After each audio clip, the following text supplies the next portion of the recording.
અહેમદાબાદ મિત્ર ન્યૂઝની ટોપ 10 ખબરોમાં આપનું હાર્દિક સ્વાગત છે. અમદાવાદમાં ફરી એકવાર અકસ્માતની ઘટના બની છે. શહેરના સરસપુર વિસ્તારમાં પરમાનંદની ચાલીમાં 9 વર્ષની બાળકીને મ્યુનિસિપલ કોર્પોરેશનની કચરા ગાડીએ ટક્કર મારી અકસ્માત કરતા ઘટના સ્થળે જ તેનું મોત થયું. અકસ્માત બાદ એએમસી કચરાની ગાડીનો ચાલક ફરાર થઈ ગયો હતો. ઘટનાની જાણ થતાં ટ્રાફિક પોલીસ ઘટના સ્થળે પહોંચી હતી. સ્થાનિકો મુજબ બાળકી સાયકલ લઈને સ્કૂલે જતી હતી ત્યારે કચરાની ગાડી ચાલકે ટક્કર મારતા અકસ્માત થયો હતો. ઈ ડિવિઝન ટ્રાફિક પોલીસે આ મામલે ગુનો નોંધી ચાલકની ધરપકડ કરવા તજવીજ શરૂ કરી છે. રેલવે એએમસીની ઉતાવળથી 20,000 લોકોને જીવનું જોખમ. જો તમે અમદાવાદમાં સાબરમતી ડી કેબિનના નવા બનેલા અંડરબ્રિજમાંથી પસાર થવાના હોવ તો તમારા જોખમે પસાર થજો, કારણ કે નવા અંડરબ્રિજમાં સ્ટ્રીટ લાઇટ નાખવામાં નથી આવી. જ્યાં વળાંક આવેલા છે ત્યાં અકસ્માત સર્જાય તેવી રીતનો વળાંક આપવામાં આવે છે. ઉતાવળે અંડરબ્રિજ શરૂ કરીને ફાટક બંધ કરી દેવામાં આવી છે, જેના કારણે વાહન ચાલકોને અવરજવરમાં ખૂબ જ તકલીફ પડે છે.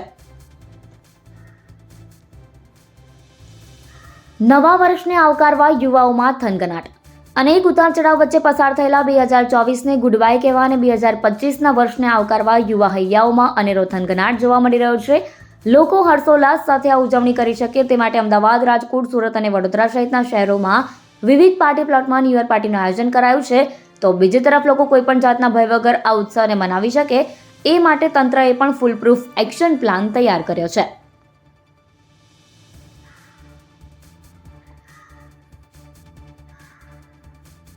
દલાલે રોકાણના બહાને 15.62 લાખ રૂપિયા પડાવી લીધા. અમદાવાદમાં રોકાણના બહાને છેતરપિંડીનો વધુ એક કિસ્સો સામે આવ્યો, જેમાં જમીન અને મકાન દલાલીનું કામ કરતા વ્યક્તિ સાથે અન્ય મકાન દલાલે રોકાણમાં બહાને 15.62 લાખ રૂપિયા લીધા હતા, જે 6 મહિનામાં સારા નફા સાથે પરત આપવાનું જણાવ્યું. જ્યારે પૈસા પરત માંગવામાં આવ્યા ત્યારે પૈસા આપવાની ખાતરી આપી પણ પૈસા પરત ન આપ્યા. આ અંગે જમીન દલાલના પત્નીએ સેટેલાઇટ પોલીસ સ્ટેશનમાં છેતરપિંડીની ફરિયાદ નોંધાવી છે.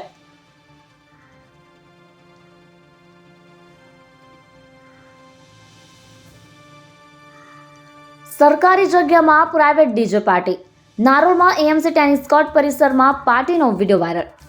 નારોલ વિસ્તારમાં મ્યુનિસિપલ કોર્પોરેશન દ્વારા એક જ પરિસરમાં ટેનિસ કોર્ટ, જિમ્નેશિયમ અને લાઇબ્રેરી બનાવવામાં આવી છે, જ્યાં ટેનિસ કોર્ટના પરિસરમાં ડીજે પાર્ટી કરવામાં આવી હોવાના વિડીયો સોશિયલ મીડિયામાં વાયરલ થયા છે. મ્યુનિસિપલ કોર્પોરેશનની માલિકીની જગ્યામાં રાત્રિના સમયે પાર્ટીનું આયોજન કરવામાં આવતા અનેક સવાલો ઊભા થયા છે.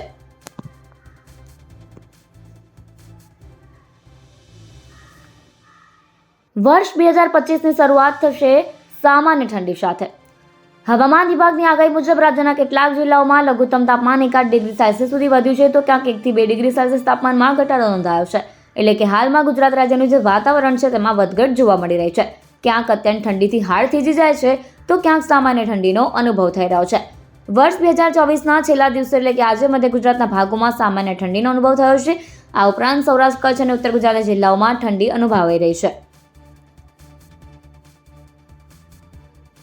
સિંધુ ભવન રોડ પર જાજરમાન 4 રસ્તાથી તાજ સુધી 1.5 કિમીમાં રાત્રે 8થી વાહનોને નો એન્ટ્રી. ચાલુ વર્ષે 31 ડિસેમ્બરે ડાન્સ પાર્ટી માટે club, party plot, hotel, restaurant, farm house મળીને 16 જગ્યાને પોલીસે મંજૂરી આપી છે. ગત વર્ષે અમદાવાદમાં 70થી વધુ જગ્યાએ ડાન્સ પાર્ટી યોજાઈ હતી. રાજકોટના ટીઆરપી ગેમ ઝોનમાં થયેલા અગ્નિકાંડના પગલે સરકારે ડાન્સ પાર્ટી માટેના નિયમો કડક કરી દીધા હતા, જેના કારણે 30 ડિસેમ્બર સુધી પોલીસે 16 જગ્યાને મંજૂરી આપી છે.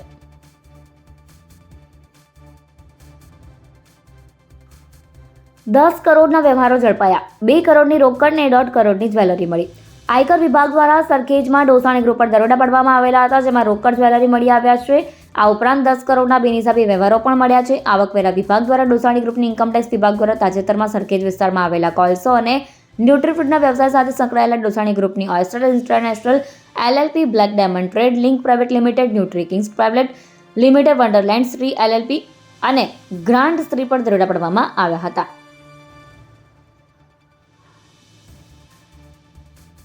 સ્ટેટ જીએસટી વિભાગના સ્ક્રેપના વેપારી પર દરોડા. સ્ટેટ જીએસટી વિભાગની અન્વેષણ શાખાને મળેલ માહિતી તથા આનુષાંગિક સંશોધનને આધારે 24 ડિસેમ્બર 2024ના રોજ અમદાવાદ સ્થિત સ્ક્રેપના વેપાર સાથે સંકળાયેલા 2 વેપારીઓને ત્યાં સર્ચ અને જપ્તીની કાર્યવાહી હાથ ધરવામાં આવી હતી. તપાસ દરમિયાન 300 ટનથી વધુનો બિનહિસાબી સ્ટોક તેમજ બિનહિસાબી વેચાણ જેવા કેટલાક અનિયમિતતાઓ ધ્યાનમાં આવી. પ્રાથમિક તપાસમાં આ કરચોરીના કારણે 1.86 કરોડની જીએસટીની જવાબદારી ઉપસ્થિત થયેલ છે.